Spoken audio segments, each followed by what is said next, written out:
Marc, chapitre 12. Jésus se mit ensuite à leur parler en parabole. Un homme planta une vigne.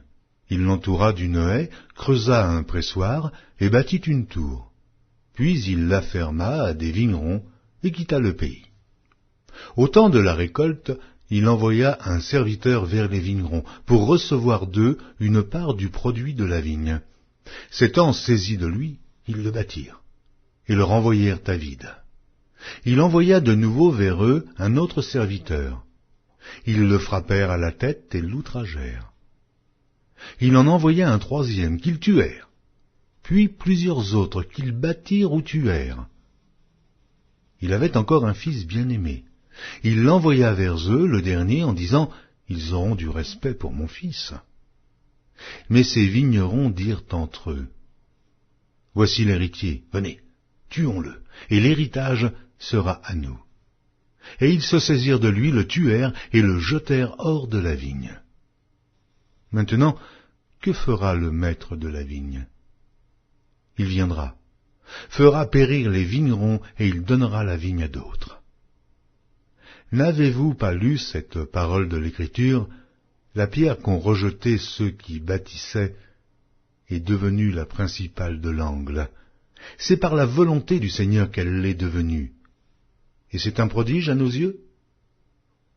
Ils cherchaient à se saisir de lui, mais ils craignaient la foule. Ils avaient compris que c'était pour eux que Jésus avait dit cette parabole, et ils le quittèrent et s'en allèrent. Ils envoyèrent auprès de Jésus quelques-uns des pharisiens et des hérodiens, afin de le surprendre par ses propres paroles. Et ils vinrent lui dire, « Maître, nous savons que tu es vrai, et que tu ne t'inquiètes de personne, car tu ne regardes pas à l'apparence des hommes, et tu enseignes la voie de Dieu selon la vérité. Est-il permis ou non de payer le tribut à César? Devons-nous payer ou ne pas payer ?»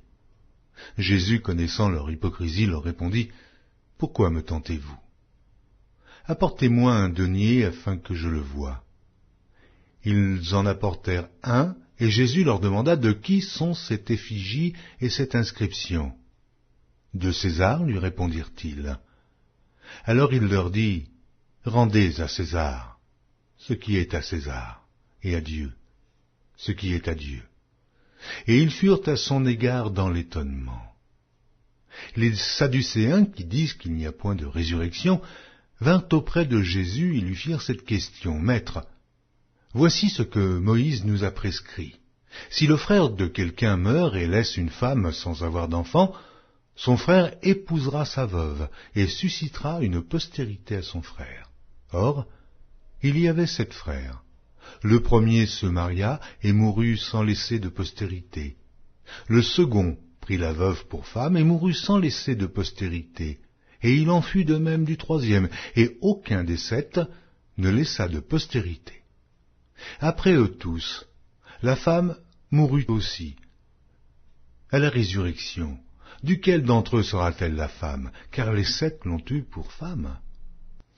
Jésus leur répondit, « N'êtes-vous pas dans l'erreur parce que vous ne comprenez ni les Écritures, ni la puissance de Dieu?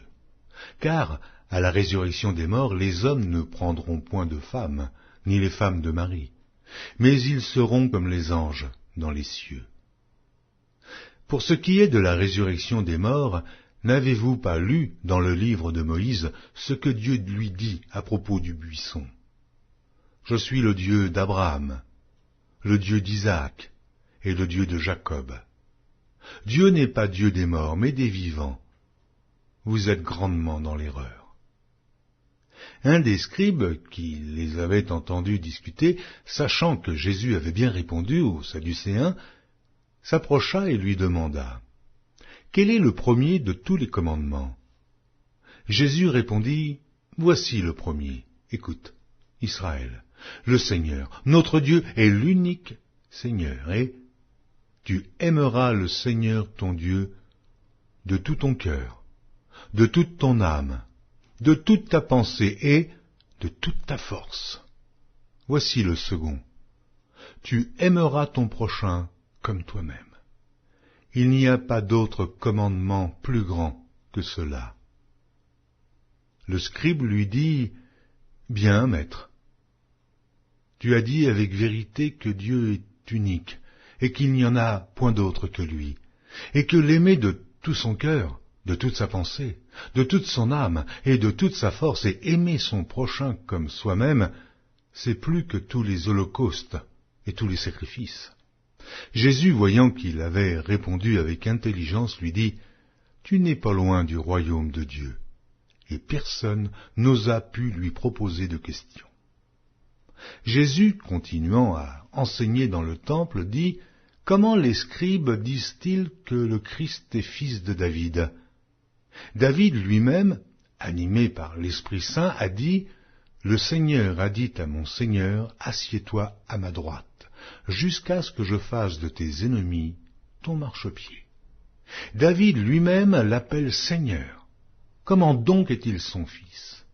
Et une grande foule l'écoutait avec plaisir.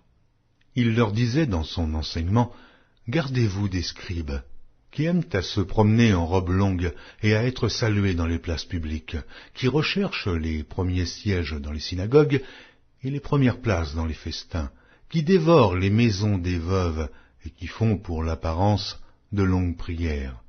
Ils seront jugés plus sévèrement. » Jésus, s'étant assis vis-à-vis du tronc, regardait comment la foule y mettait de l'argent. Plusieurs riches mettaient beaucoup. Il vint aussi une pauvre veuve.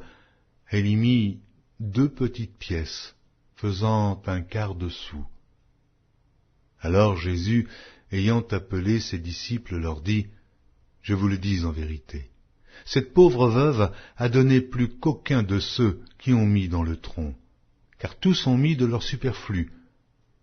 Mais elle a mis de son nécessaire, tout ce qu'elle possédait, tout ce qu'elle avait pour vivre. »